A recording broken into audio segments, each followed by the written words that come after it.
Hey friends, Irene Lyon here. Welcome to this video, to this YouTube channel, and to this world of healing trauma, nervous system health, and all things neuroplasticity. First of all, a very big thank you for all of you showing up here, learning, pressing play.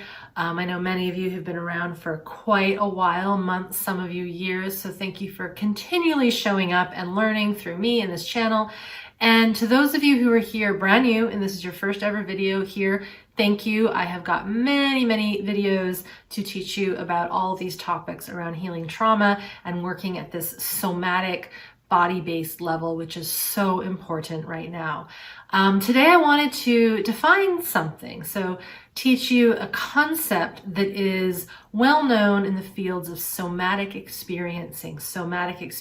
This is the work that was founded by Peter Levine. He is someone that I have had the pleasure of working alongside at master classes. It's one of the things I am trained in, to work with people in my practice and in my group programs. So Peter has done amazing work for the field of trauma recovery and nervous system healing.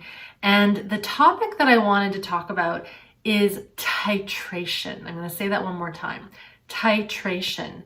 And this is an important topic and principle to understand when we are working with stored traumatic stress, when we're working with adversity and a person who has lived with overwhelm and intense emotion and sensation, even physical sickness for very long.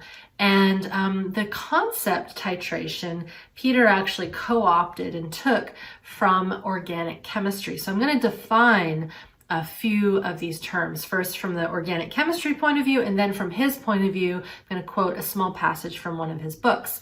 The reason why we need to understand titration is because we need to ensure when we're doing this work that we go slow, that we go drop by drop, bit by bit.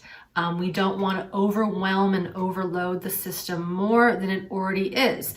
And we know by definition that trauma and trauma getting stuck in the body and survival stress staying in the body is occurring when the person, the human being, cannot process and integrate what is occurring to them. Things are either coming too quickly so that they cannot integrate and make sense of what's happening and release that trauma. It also might be happening because these experiences, these bad, scary things happen to us when we were too darn young to know what to do with all the overwhelm and all of the sensation and emotion.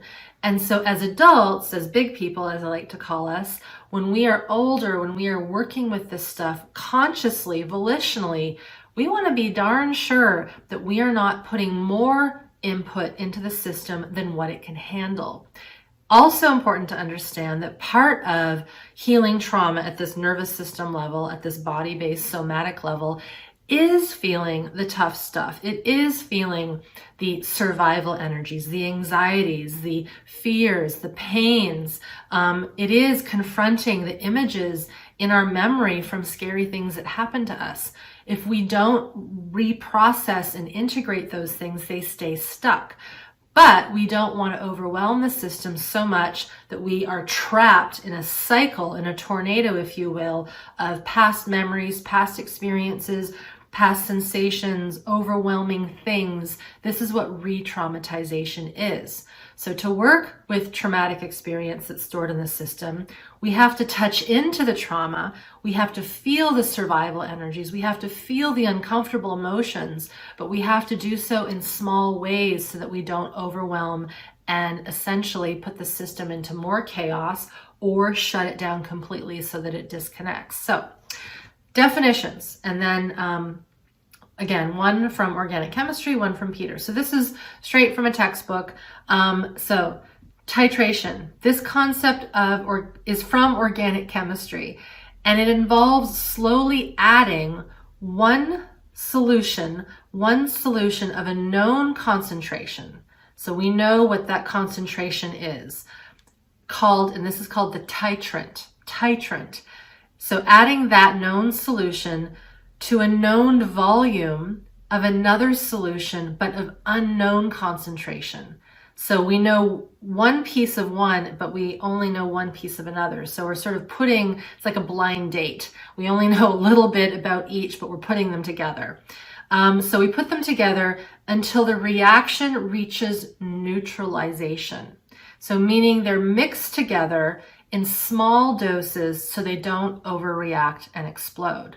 So it's, again, this idea of small bit by bit drops. I mean, I use the example of a blind date or going on a date for the first time. Typically, it's happened, you reach out to the person, you might text them, you might telephone them, you might meet for a coffee, you might meet for a walk. And that's the first titration of getting to know each other. Typically, we don't just go in and marry the person on the first date. That rarely happens. And so we go in bit by bit so that the system can settle, neutralize, etc. So again, that is from pure organic chemistry so that we don't explode and create danger in the labs. Okay, this is a definition now from Peter Levine from his book In an Unspoken Voice, which is subtitled How the Body Releases Trauma and Restores Goodness. And so this was published in 2010. So Peter writes, we use titration to create increasing stability, resilience, and organization in the nervous system. I added those words. Titration is about carefully touching into the smallest drop of survival-based arousal and other difficult sensations to prevent re-traumatization. I use the term titration to denote the gradual step-by-step process of trauma renegotiation. So again, I think some of the more important words from this paragraph are increasing stability, resilience, and organization. Because again, if we think about the human system that has been traumatized, that is still unhealed from trauma, whether current, recent traumas that are shock-based or early traumas from when we were really young and little to surgical traumas to seeing things that were bad and scary, all of it. We want to create a system that has more organization, that isn't living in this chaos and out of control land. We want to bring it back together. We want to take the pieces and literally remember them back together so that the system knows where it is, and what is happening internally. Those who are living in a lot of, let's say, post-traumatic stress, in a lot of chronic illness, typically the pieces, the structure is very dysregulated, very disorganized, and very chaotic. And so we want to touch into those underlying, the root layers of survival stress that the system is living with and in little tiny bits, so that we can, it's almost like we're bubbling them up to the surface. They've been hidden in the depths of our physiology, in our psyche, in our movement patterns, in our holding in of emotion, holding in of sensation. Even Peter has said in the past that pain is trapped sensation. So in order to heal chronic pain, we need to untrap that sensation. We have to let it out. We have to be aware that it's there. We have to allow ourselves to feel it. If we don't, we will never heal that trapped pain, or the suffering, or whatever it is that we might be struggling with that feels chaotic internally. So again, to review, this is a very common used concept in the fields of somatic experiencing, the work of Peter Levine. It is also it's becoming used in many other somatic practices. It's the same reason we wouldn't ask someone who has never, at least we hope we wouldn't, who's going to say a yoga class to do 4 hours of yoga in one go and to get them to do a headstand on the first day. Typically that wouldn't happen. I know I sure wouldn't want that to happen. We titrate it. We go step by step. We add little bits of pieces. We rest. We pause. We go home. We let the work process in our body, and then we come back when our system has rested.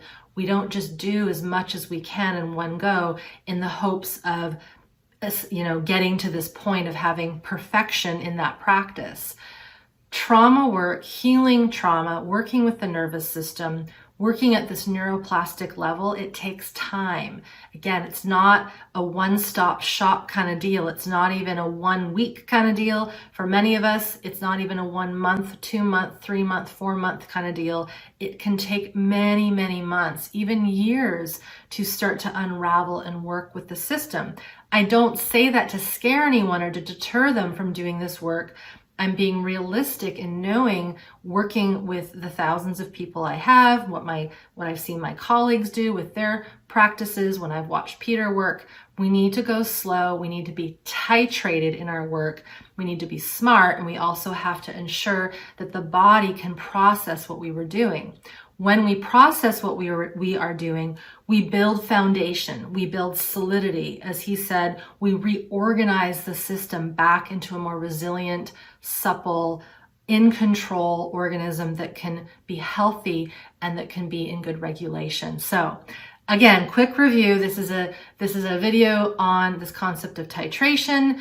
It really comes down to this importance of doing slow, drop by drop, little tiny pieces of work so that we're not putting more overwhelm in the system. If anything, we're reverse engineering that overwhelm by feeling little tiny bits of it, being with it, feeling it, integrating it, dissolving it, and essentially that is what is healing it. Thank you so much for being here. Again, check the resources in the Show More section. I'll link up Peter's book. I'll link up a few other videos I've done around his work. I'll link up a few other videos that might go really well with this video. Again, thank you so much for being here, and we will see you next time.